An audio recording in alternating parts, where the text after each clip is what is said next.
Apakah ini adalah suratan takdir jika Brazil akan menjadi juara dunia 2026? Masuknya Seleção ke grup C ternyata menyingkap sebuah fenomena yang jarang disadari oleh pecinta sepak bola. Belum banyak yang sadar kalau ada fenomena di mana juara dunia adalah tim terkuat yang berasal dari grup C.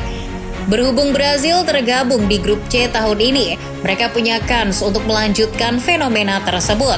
Apalagi kalian tahu sendiri kan, kedalaman skuad Brazil oke punya, plus dilatih oleh pelatih sehebat Carlo Ancelotti. Sebuah perpaduan yang cocok untuk menjadi juara dunia 2026.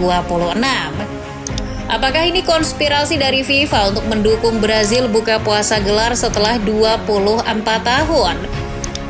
Entahlah. Tapi sejak kapan fenomena juara dunia berasal dari grup C itu muncul? Dan benarkah ada halangan yang bisa menggagalkan Brazil melakukannya?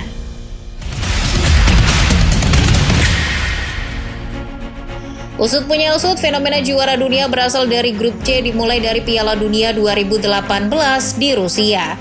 Jauh sebelum dinobatkan sebagai juara, Prancis bermukim di grup C bersama Denmark, Australia, dan Peru. Waktu itu, pasukan Didier Deschamps berhasil melaju ke babak gugur sebagai pemuncak klasemen. Mengumpulkan 7 poin, Prancis berstatus tak terkalahkan. Sejak lolos dari grup C, laju Les Bleus tak terbendung, termasuk menyingkirkan Argentina 4-3 di fase 16 besar.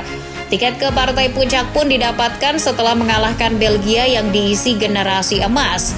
Sempat dijagokan akan bertemu Inggris, Prancis dihadapkan dengan Kroasia yang menjadi kuda hitam. Sampailah kedua tim di laga final yang dihelat di Stadion Luzhniki. Punya pengalaman sebagai tim yang pernah bermain di final, Prancis tak gentar menghadapi perlawanan Kroasia. Unggul kekuatan di semua lini permainan, Prancis pun menyegel kemenangan mantap 4-2. Gelar Piala Dunia kedua pun diraih setelah harus menunggu 20 tahun lamanya.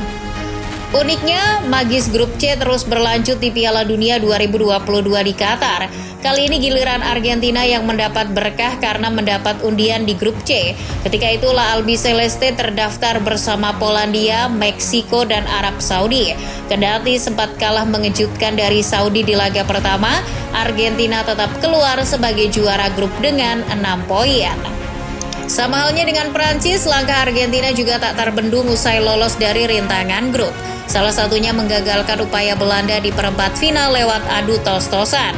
Hingga akhirnya raksasa Amerika Selatan itu berjumpa dengan juara bertahan Prancis di final. Mengemban misi back-to-back, sang ayam jantan melaju ke final setelah menghentikan Maroko di 4 besar. Stadion Lusail menjadi saksi di mana laga tersebut berlangsung sangat alot sampai skornya 3-3 di extra time. Pernah disingkirkan Prancis di 2018, Argentina membalas dendam dengan cara yang lebih elegan.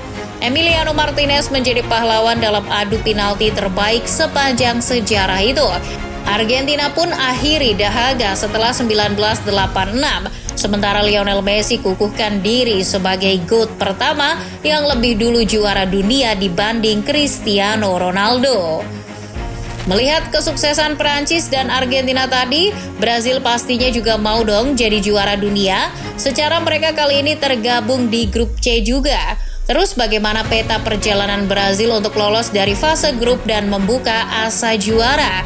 Juara dunia 5 kali itu satu grup bersama Maroko, Skotlandia, dan Haiti. Bila dicermati dari kekuatan masing-masing rival, Maroko jadi kompetitor yang bakal memberi perlawanan sengit. Sekalipun ditinggalkan Walid Regragui, The Atlas Lions kemungkinan tetap diperkuat generasi emas alumni semifinal Piala Dunia 2022. Ambil contoh Yasin Bono, Achraf Hakimi, dan Youssef En-Nesyri. Untuk itu, Brazil perlu waspada akan kehilangan poin penuh dari juara Afrika itu. Sekalipun berdasarkan head-to-head, Brazil masih unggul dengan 2 menang dari 3 pertemuan. Kalau saat ketemu Skotlandia, Brazil tinggal mematikan pergerakan Scott McTominay, sebab jika pemain Napoli bisa dibuat tak berkutik, The Tartan Army hampir dipastikan mati kutu. Sedangkan Haiti hanyalah penggembira yang dengan mudah bisa dijinakan. Wilson Isidore diprediksi tak akan mampu selamatkan Tahiti dari ganasnya terkaman Brazil. Andai kata Brasil berhasil lolos dari babak fase grup C, apakah langkah mereka untuk menjadi juara akan berjalan mulus dan lancar? Jawabannya adalah belum tentu. Justru ketika memasuki fase gugur, Brasil berpotensi besar langsung bertemu lawan-lawan tangguh yang levelnya sepadan dengan mereka. Tantangan yang benar-benar berat dan terjal bagi tim Samba justru baru akan resmi dimulai di titik ini. Jika kita membuat skenario di mana Brasil berhasil lolos sebagai juara grup C, perjalanan mereka di babak 32 besar sudah langsung dihadang oleh ujian yang tidak mudah. Di babak tersebut mereka bisa saja langsung berjumpa dengan runner-up dari grup F yang kemungkinan besar diisi oleh negara kuat seperti Belanda, Swedia, atau Jepang. Kemudian, seandainya Brasil mampu melewati ujian pertama itu dan melangkah ke babak 16 besar, lawan yang sudah menunggu di sana diprediksi akan tricky.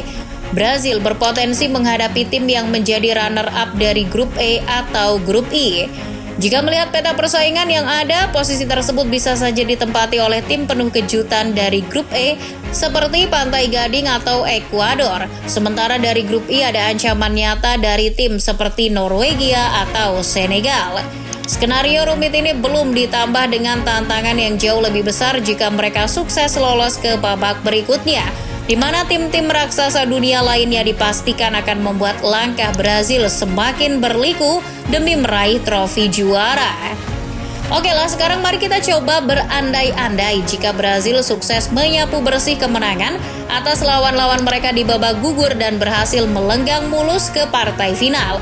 Apakah dengan keberhasilan mencapai laga puncak tersebut mereka otomatis bisa langsung mendekat dengan trofi juara yang diidam-idamkan? Ternyata, di balik optimisme itu, tetap ada peluang untuk gagal di detik-detik terakhir. Menariknya, Brasil bisa saja gagal meraih gelar juara dunia mereka yang ke-6 kali justru karena faktor pelatih mereka sendiri, Carlo Ancelotti. Mengapa hal unik seperti itu bisa terjadi? Jika kita melihat sejarah ke belakang, Prancis dan Argentina memang berhasil keluar sebagai juara dunia setelah sebelumnya sama-sama menjadi penghuni grup C. Namun, ada satu faktor krusial lain di mana kedua negara tersebut kala itu dilatih oleh pelatih lokal, yaitu Didier Deschamps di Prancis dan Lionel Scaloni di Argentina. Seperti yang kita ketahui bersama, sejak edisi pertama Piala Dunia digelar pada tahun 1930, negara yang keluar sebagai pemenang pasti selalu dilatih oleh pelatih lokal asal negara mereka sendiri. Sementara itu, kasusnya di tim Samba saat ini sangat berbeda karena Don Carlo adalah pelatih kawakan berkebangsaan Italia. Kalaupun Brasil berhasil menembus babak final, Ancelotti sebenarnya akan tercatat sebagai pelatih asing pertama yang sukses masuk final Piala Dunia sejak Ernest Happel melakukannya bersama Belanda pada tahun 1978 silam. Sayangnya, waktu itu pelatih asal Austria tersebut gagal dan bisa saja Ancelotti mengikuti jejak tersebut. Jadi, apakah fenomena sejarah ini akan terus berlanjut dan membuat Brasil kembali gagal juara? Ataukah justru Brasil bersama Ancelotti bisa menciptakan sejarah baru dan mematahkan kutukan pelatih asing tersebut?